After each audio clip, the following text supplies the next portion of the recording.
Good morning, and thanks for joining us here on Condo Solutions. Monday mornings, 9 to 10 o'clock. We answer questions and talk about things that affect you in your condominium or your homeowners association. Some of the laws, rules, and regulations that you might need to know about if you're new to condos or HOAs, or maybe even if you're not. Some of the things that you may be aware of or need to be aware of. So we're here for that. We're a community service program, so you can call in and ask questions. 220-9788. 220-WSTU is the number in the studio. That's area code 772-220-9788. And you can call in, and we'll get you on the air so you can ask your question. Couple ground rules first, and then we'll get going. First of all, I guess I should mention, my name is Mark Breckville. I'm a CPA and a licensed community association manager, and have been dealing in the world of condos and HOAs for about 25 or 26 years or so as a professional. Along with me is Peter Mullengarden. Peter's an attorney. He's been dealing with condos and HOAs even longer than that, and has years and years of experience in this area, primarily working directly for associations or associations boards.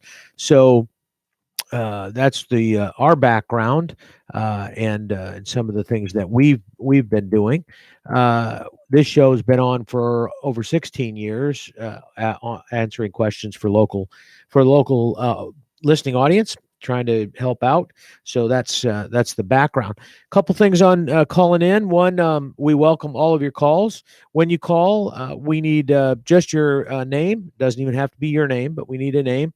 And we don't need your association, because sometimes when we have the association name, it causes confusion with other people. They might think it doesn't apply to them, and it really does. It's the same problem, because many problems are similar across associations. So don't need your association name, but do need something to call you.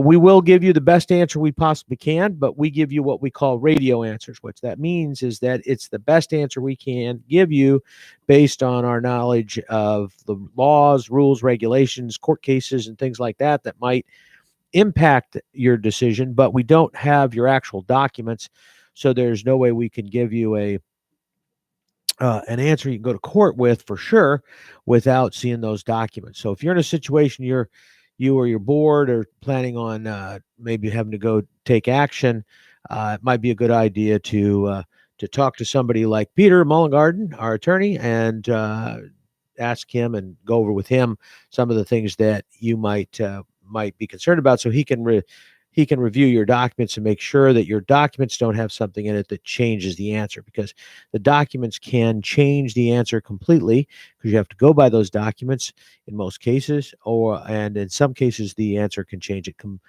the opposite direction. So anyway, but in most of the cases we have they're pretty general, and a lot of times pretty much follow the state law and the statutes and the rules and regulations. That's the ground rules, and that's basically the basic provisions. So we're like I say, we welcome your call. Peter, good morning, Peter. How are you doing? Good morning, Mark. I'm well. Thank you. How are you? Good. Well, we have our first caller already, so we'll go right to John. John, go ahead. Welcome. Welcome. Good morning, gentlemen. What a wonderful day it is here in Florida. We're so blessed. I hope you guys had a nice Palm Sunday. Yeah, that was great. And I guess we're starting. Or where are we, Peter, in terms of the Jewish holiday? Was that Passover was this past weekend. Yes, that's what. So heading into Easter, as you know. But yeah, Passover was Saturday and Sunday. Wait a minute. I always wait for Charlton Heston and the Ten Commandments before Passover has happened. Did they not play it this year? Well, you're right. he was in COVID. They'll probably do it Saturday night. They always seem to link it in with Easter. But anyway, my question to you guys is this. When a association, homeowners association, changes the management company, of course they go out and they get I always screw up this acronym, RFP or RPS. RFPs. And what is it? RFP, request for proposals. Yes, RFP, sorry. And So we did that, and we got a list of names. Then the president of our association put it on a spreadsheet and said, which one do you want to go with? So we chose which one. The next process, of course, is the contract. Is it customary or is it not customary for a board to review a contract and to vote yay or nay on the contract before an officer, such as the president, signs the contract? Is that usually standard operating procedure?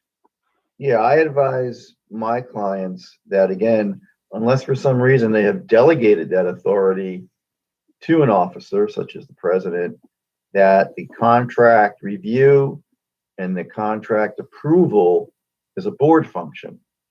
And for the board to approve the contract, discuss the contract, and eventually, hopefully, approve the final version of the contract, as opposed to the president, again, unless the board has delegated the president the authority to basically negotiate on behalf of the association and to then sign it.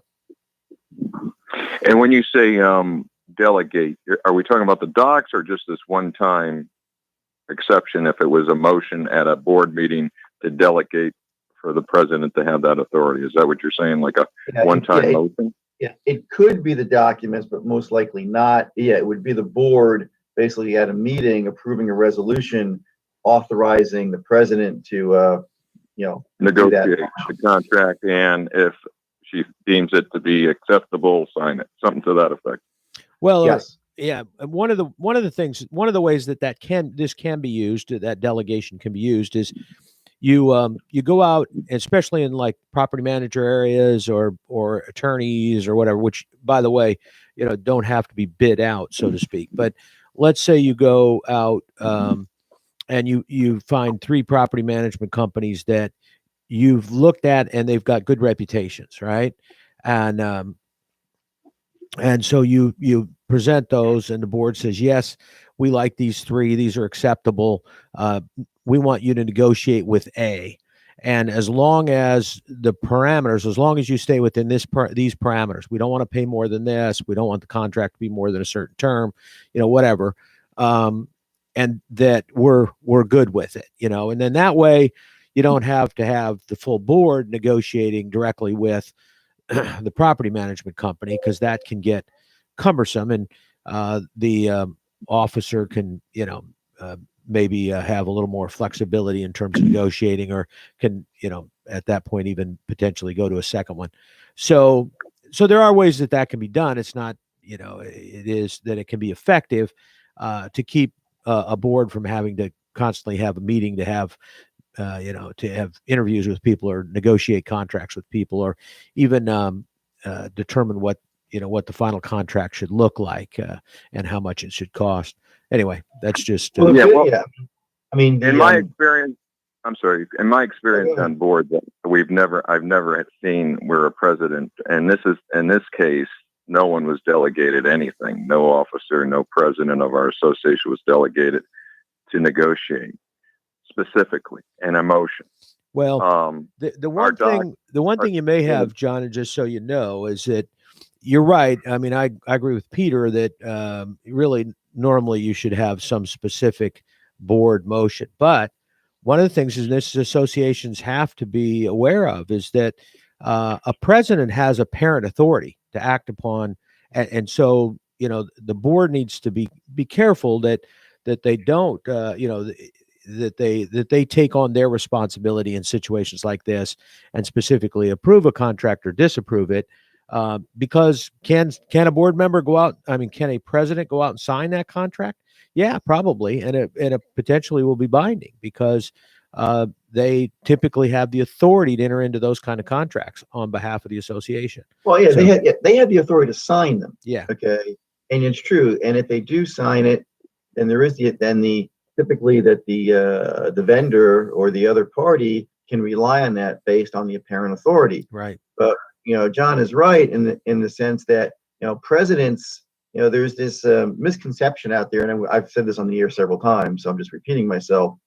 There's this misconception out there that presidents have some type of executive power to be negotiating contracts, signing contracts, and really presidents, for the most part, I'm not trying to poo-poo it, are just one of X amount of directors. right? Whether Right. it's 5, 7, 9, whatever. And major decisions such as entering into, contracts are board decisions. They're not a president decision. And the contract should be reviewed and should be approved, if it is approved, by a vote of that board. Period. And I know it happens the other way many, many, many times, that presidents do this. And sometimes there's no, evil intent or anything like that. It's just some sort of assumption, I think, that some associations have that this is a president function. But it really isn't. And even though John didn't ask, I'll just mention it. I think any kind of contract like this should be reviewed by the association's attorney, by their counsel. I know that costs a few dollars. And Peter, I'm glad you mentioned that, Peter. And shouldn't the response from the attorney be given to the complete board so the board can review what the attorney came up with? Any comment? Yes, 100%. Again, the association is run by the board. Okay. Mm-hmm. And I'm not saying that the board has to have a meeting every 5 minutes. There's always a balance, but sure. a significant decision such as this, a management contract, you're not buying a light bulb. Okay. This is a contract. It's going to be at least for a year, maybe 2, who knows? It's going to be for a significant amount of dollars, and it's going to have a major impact on the community. So yes, the contract should be reviewed by council. Council's comments should be provided to all the directors. So when the directors do decide on whether they want to approve it or not, they have to have the benefit of what the attorney thinks, not just the president. All the directors are the ones who are, as a group, running this corporation. And thank you, because if I was president, I wouldn't want to sign a contract without the board's blessing and a motion made and a second made and a discussion and then a vote. I mean, apparently this board doesn't even like to go by that simple process of Robert's rules. I'm not a stickler on Robert's rules, but this board doesn't even want to go through you do a motion, you do a second, then you have a discussion. They want to discuss because their idea is we don't know what kind of a motion we're going to come up with. So if we discuss it first, then we can come up with the motion. To me, that's like putting the cart in front of the horse. But my second question to you is regarding member list. Now, as a member of a homeowners association, any member can obtain a list of the other members in that association. This isn't like private, personal, restricted information. Am I correct, Peter? You're 100% correct. The list of the owners and the owners' addresses is part of the official records. It is subject to inspection and copying by any owner. Now, sometimes things in there could be privileged depending on what's on that list. For example, email addresses are privileged unless the owner has agreed that their email address is their address for official meeting notices and things like that. Phone numbers are privileged. But the unit owner's name, address, unit number, lot number, whatever, yes, those are part of the official records and subject to inspection and copying by any owner.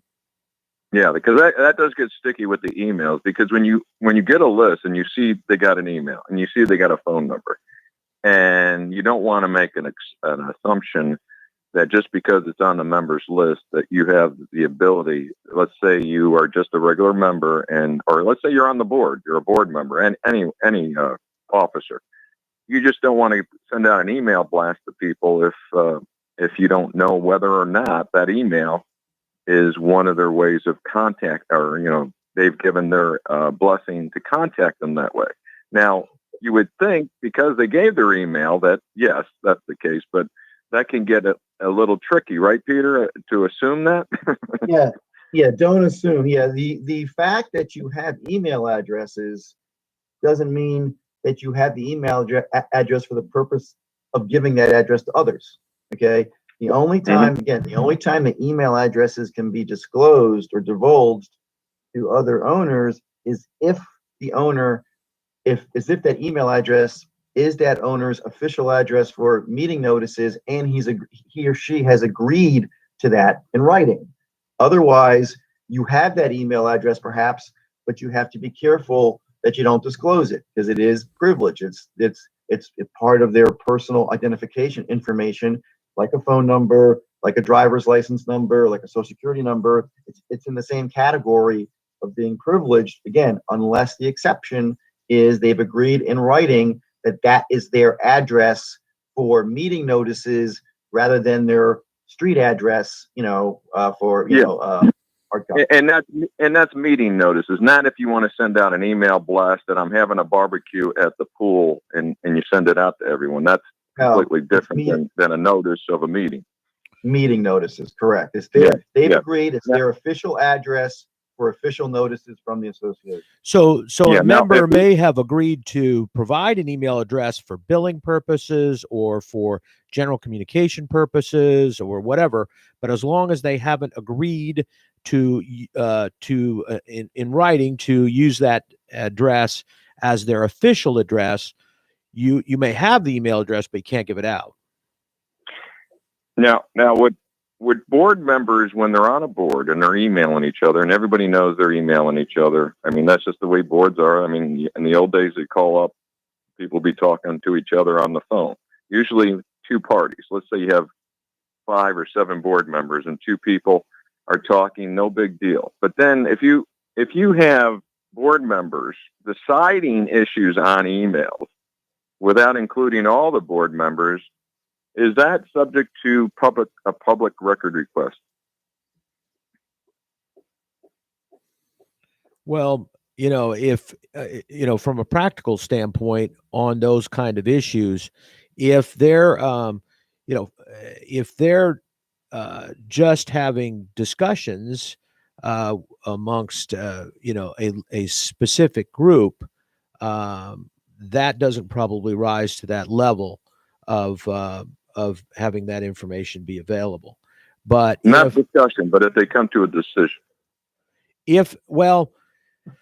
Now you're talking about this whole issue that we get into as to how many people are on the email, whether or not they're doing the reply all concept, and this has been a pretty this has been a pretty heavy area for discussion lately because there is you can conduct a meeting specifically by by email, and you can get all the board members on there, and you can say reply all, and basically take all the action that you could normally take.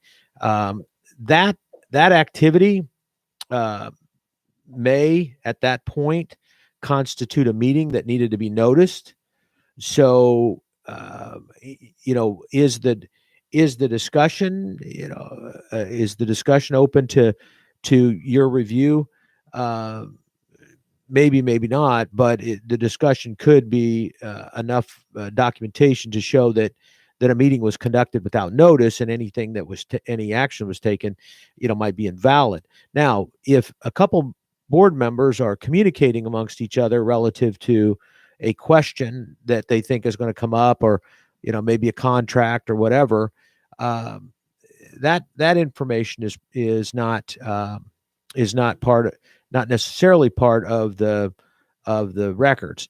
If the property manager is on that, and it's going to the association's address, that may indicate correspondence that would have to be available. Well, that is a record, actually. Yeah. I mean, the way it works is emails between directors from their computer to the other director's computer are considered to be their personal information on their personal computer and not official records.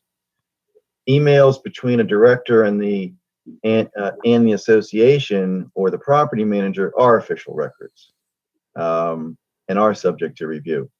And that's what I am not a big fan. I'm not a big fan because what the statute says, and the statute's imperfect, the statute says that board members can communicate with each other by email, but cannot vote by email. Is that the condo or is that HOA? I know it's in condo. I believe it's in both. It might not be in the HOA one, but I know it's in the condo one. But I believe it's in both. That they can communicate with each other, but they cannot vote by email. And I'm pretty sure it's in both. And my problem is I'm not a big fan of boards using email, as a way to get around open meeting requirements. That they basically, do an email meeting as a means of circumventing an open meeting requirement. Again, they can like Mark said, they can email each other about, stuff and, individually and, what do you think it is? What do you think of that? But when you start getting to these group emails or whatever, and They reply they're doing, all. and they're doing everything but voting, to me, I think they're circumventing the open meeting requirements. So I have a problem. Yeah. Well, in this case, there's just, you go to a board meeting, there's no discussion, and I call it board by email, and you can tell that they're really not deliberating at the meeting because they've already discussed all these issues and they've already determined on the agenda what items, require a vote. They've already determined how they want to vote. And it's always, it's a very gray area. How do you know they're emailing each other? How do you know they're doing that? It's just something over the years you can pick up on, because when people aren't asking the right questions at the board meeting, you can tell that they must have, especially when they're silent, when the discussion time comes around, they've made their decision beforehand. Now, I was just going to ask one more question, if I may.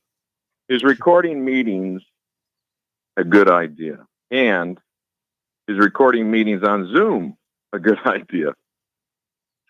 And there are various opinions on this.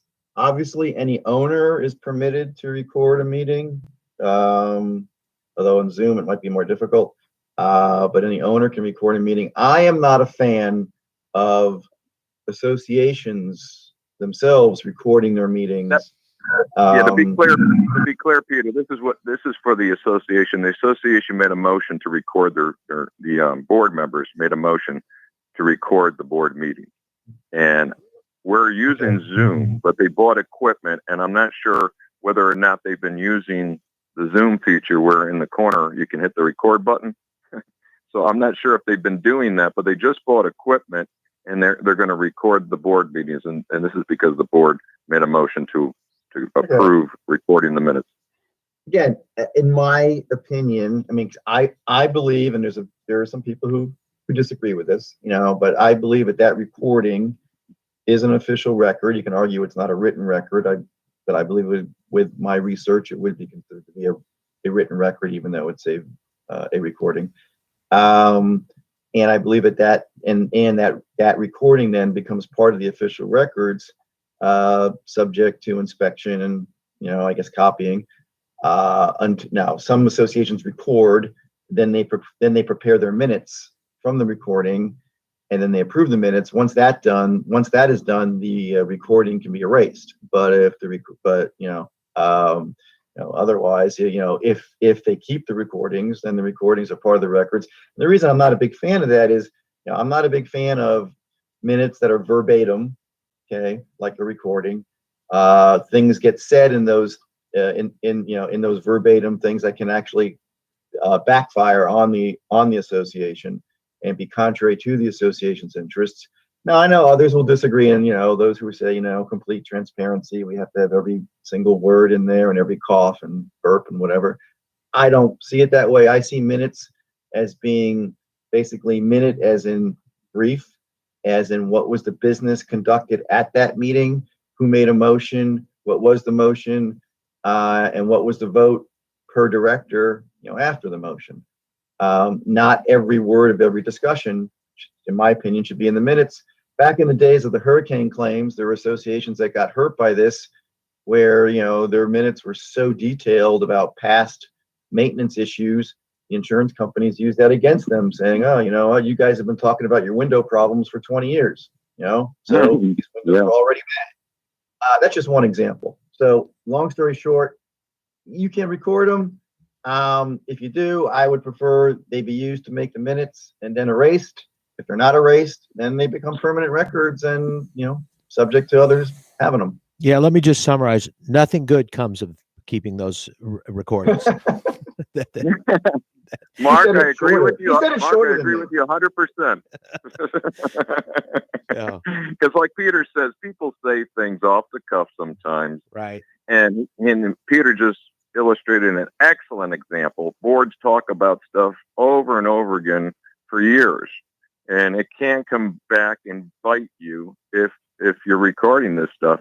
So I guess if you do a motion, you could simply say, we agree to record the meetings for transcript purposes only, and then erase them. I mean, you can get real specific in the motion so that it's very clear that these recordings are not going to be kept. And that would probably be a better idea for the secretary, to help the secretary, collect the minutes, and then she could simply erase the recording. What do you think of that, Mark? Yeah, I mean, that's normally what it's used for. But the fact of the matter is, and it gets to Peter's point, I think, is that too many associations and boards believe that you have to have way too much information in their minutes. And and the minutes are just documentation of what actions took place. They're not documentations of the discussions. They're not, they're so any motion, second, and vote needs to be recorded. All the rest of that garbage, where the president gives a 20-minute dissertation about how much they know about, the structural content of the building or whatever the deal is, that doesn't have to be in there, and that's not going to be in there, and it shouldn't be in there. It's not pertinent information. All it is ego boosting. So, some board member wants to say, "Oh yeah, I remember. I told them that."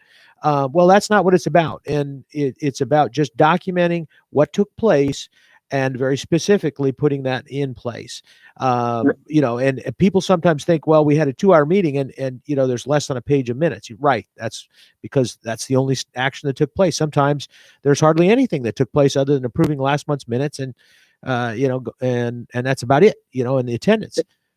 And what would be nice is if you have 4 agenda items and some are for, they should say, is this for discussion or is this for discussion and approval?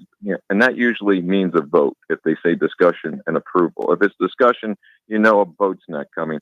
But if they would just take the first item and then the second item and then write it into the minutes, just say our first agenda item, the result was, that would be the action.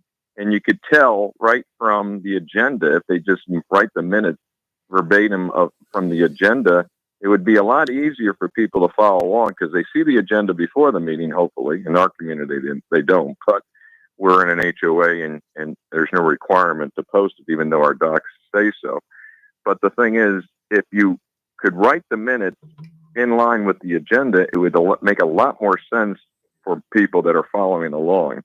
Now, the only thing I wanted to ask you, Mark, is Peter, if some member wanted to put it on record, let's say it was an important issue, they're not just babbling on, they just a point of information, a point of order, and they say to the secretary, I want this to be in the minutes.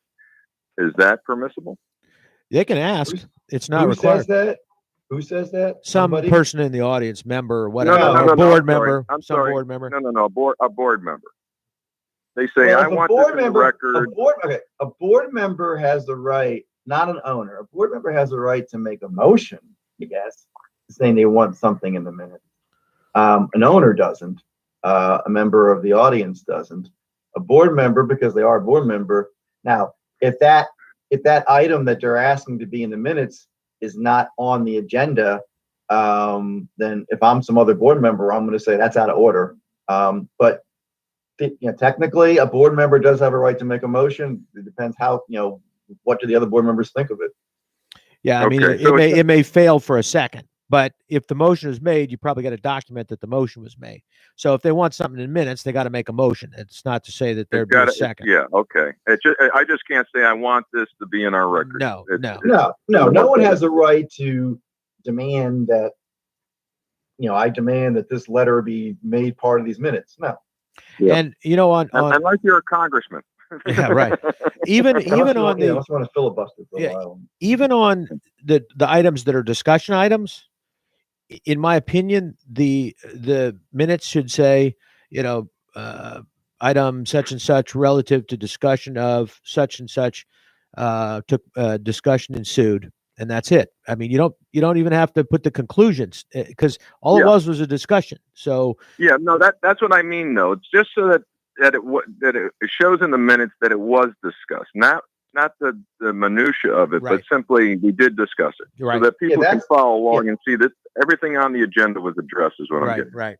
Yeah, Mark's right. It's after the motion's made, it should then say, and after it was seconded, it should say discussion ensued, or then there was discussion, and then you end up with the conclusion. Yeah. You know, what was the resolution? What was the vote? For the votes, yeah. Yep.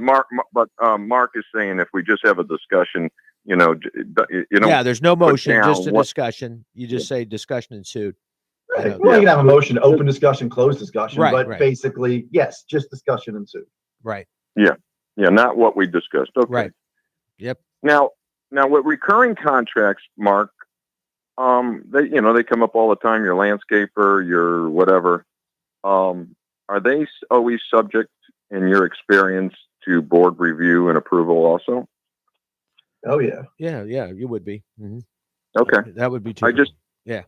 Well, some contracts might say they might be on autopilot, and like a landscaper might put down that if it has not been approved by the board within 30 days, it automatically renews. I've seen those before. Well, that's okay. Actually, you have to be careful about those. I'm not a big fan. I keep saying that today a lot. I'm not a big fan of auto renewal contracts. Okay. Only because people, after they tend to forget what the heck's in the contract, and before they know it, it's renewed, and they didn't even realize it, even though they might not like it.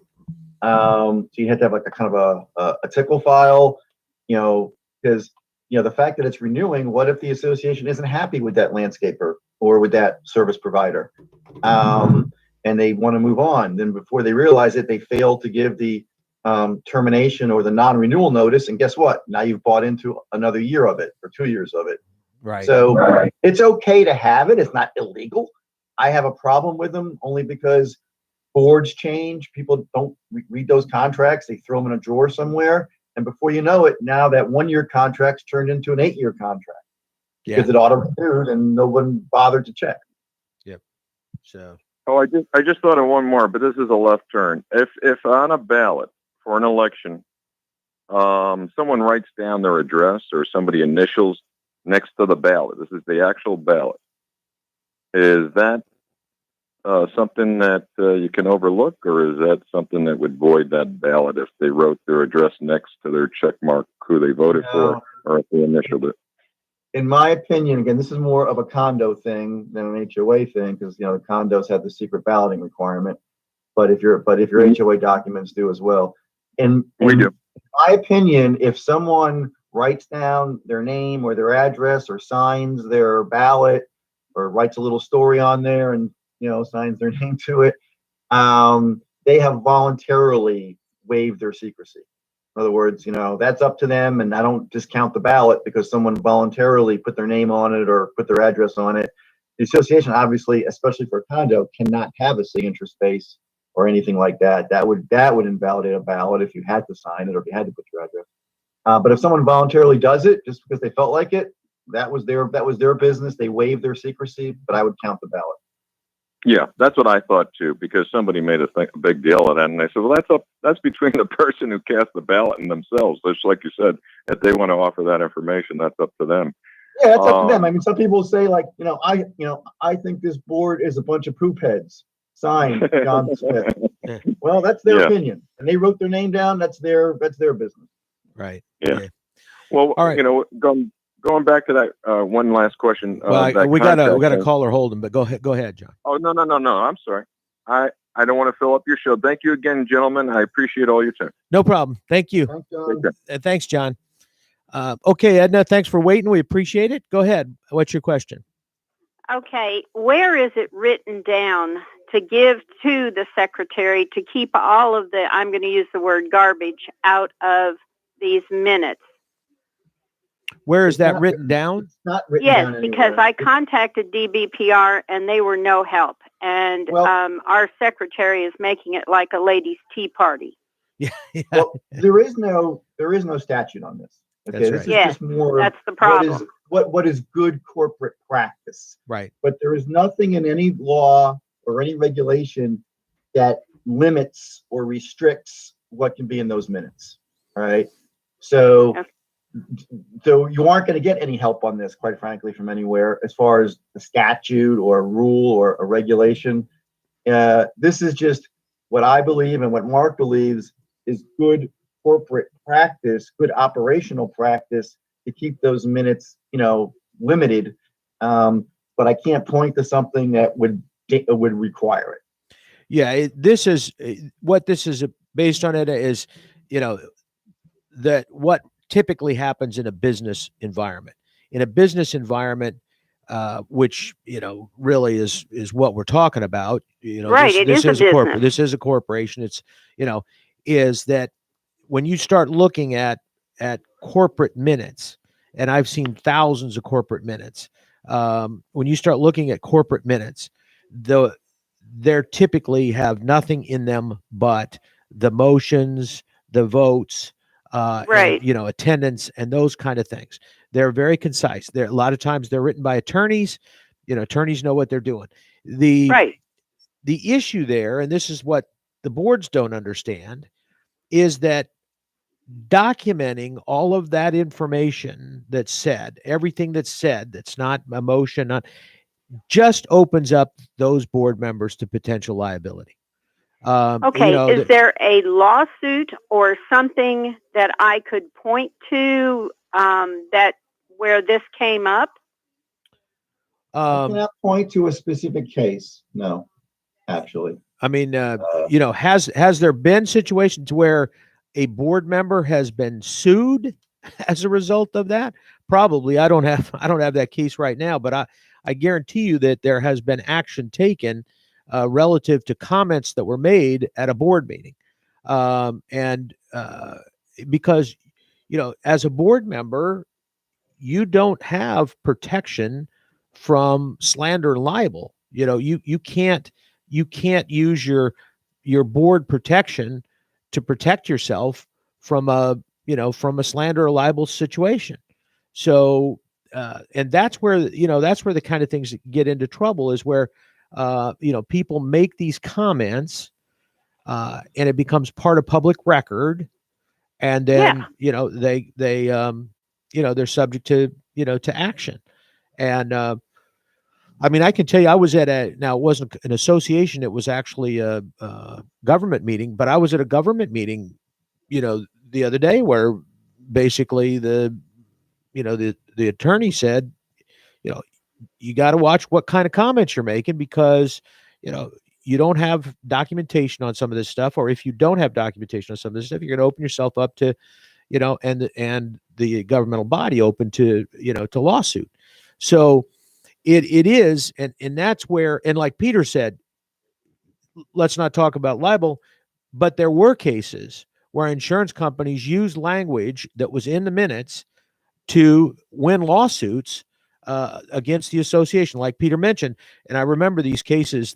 The association was bringing an action against their insurance company for the damage to their roofs, and the insurance company went through all of the minutes, found all of this language in the minutes about the roof needs repairs. We probably won't get another year out of it. All of those kind of things that the comments were made. We may need to have a special assessment.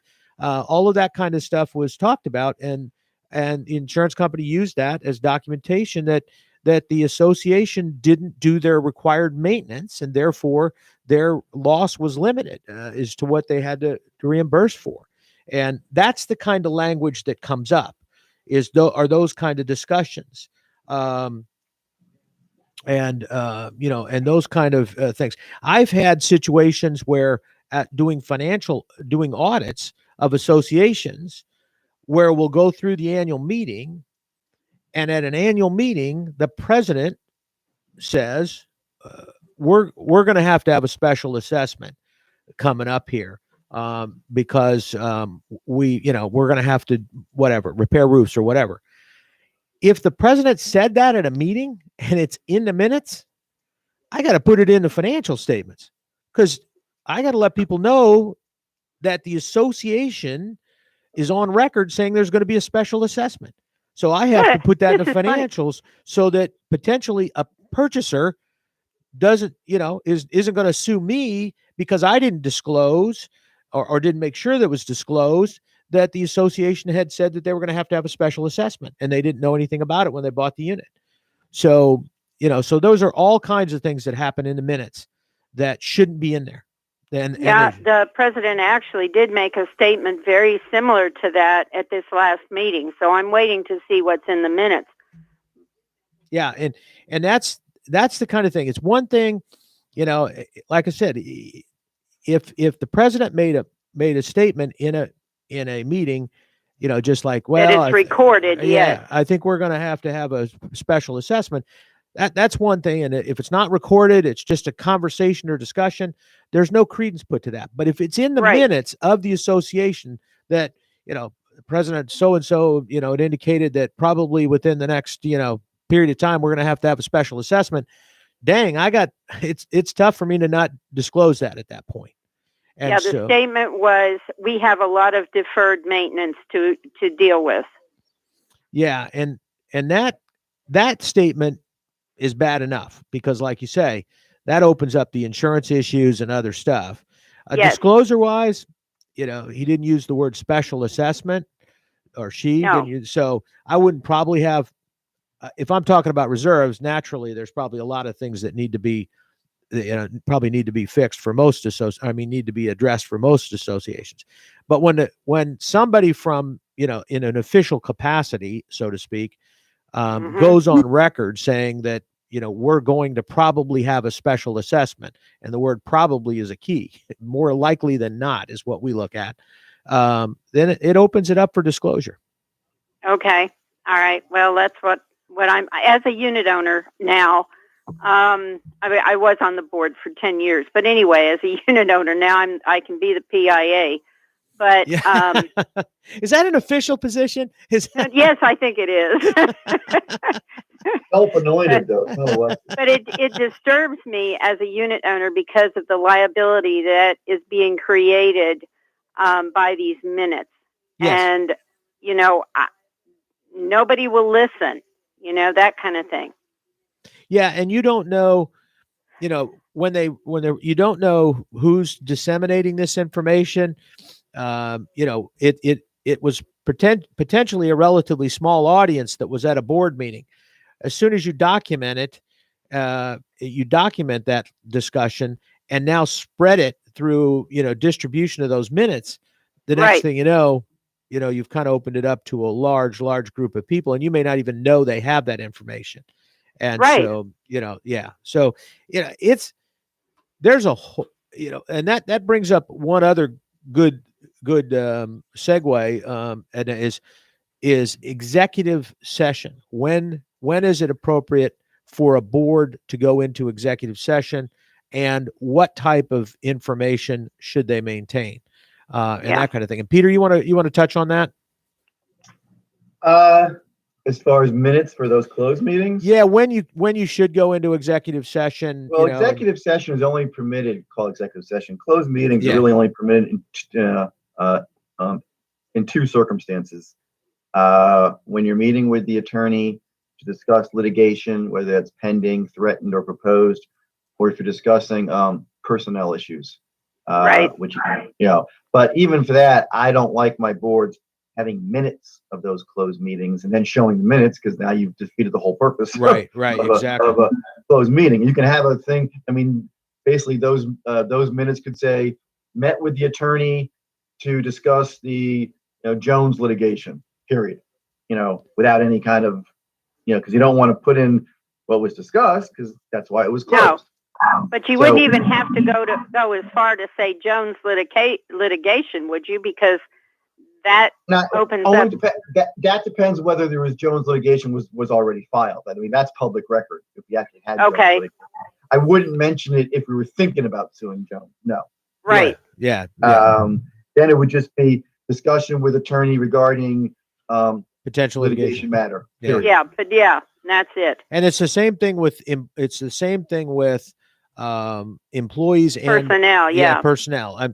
And that's an area that really is not as much attention is paid to. There's so many HIPAA protections out there, so many Yes. things like that boards forget about it, and they don't realize that they're creating this liability there for themselves because of some of those issues. And and there is a lot of stuff that's protected under HIPAA that that can get you into trouble if you're disclosing it. For example, you're concerned that that your property manager is drinking on the job or is using drugs. Okay.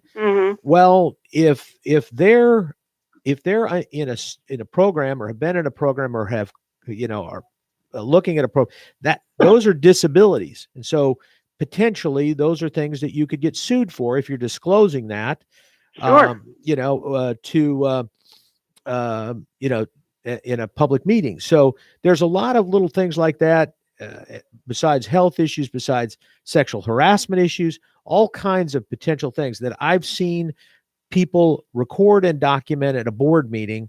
And getting back to John's previous question, which I don't know if you heard or not, Edna, but that whole thing of recording, even when the board authorizes recording something, you run the risk that you're going to pick up something that would have come and gone because it was a small group for disclosure, and now all of a sudden it gets around the community because it's in some tape someplace or on some recording someplace. That, and even to the point of video, and that's why I agree with Peter. I if you're going to record, I prefer sound, no video, because you can pick up certain actions that are taken that could be slanderous. You could take up, how somebody looks could become an issue, and all of those things can be situations that just create more liability for you. And that's, okay, but if you have had an owner that records those minutes, I mean those meetings, but they're not official, so therefore they could not be subpoenaed, right? Yeah. Sure, they could. Well, they could be subpoenaed, but they are not official at that point. Not official, but if someone knows about it, they could subpoena them. Yes, yeah. So that's a problem with it, and that's why. But they're allowed to do that. So unfortunately, that's where we're at. But okay. All right. Well, we're running out of time, Edna. I appreciate you waiting. If you got some additional calls or questions, please call us next week. We'll be here from 9 to 10 o'clock. And we appreciate your questions, and we appreciate John and Ed especially for calling in and having some great topics this morning. Thanks for joining us here. We're here every Monday morning from 9 to 10 o'clock right here on WSTU. We're Digital 1450, and we are Martin County's very, very, very, very old station.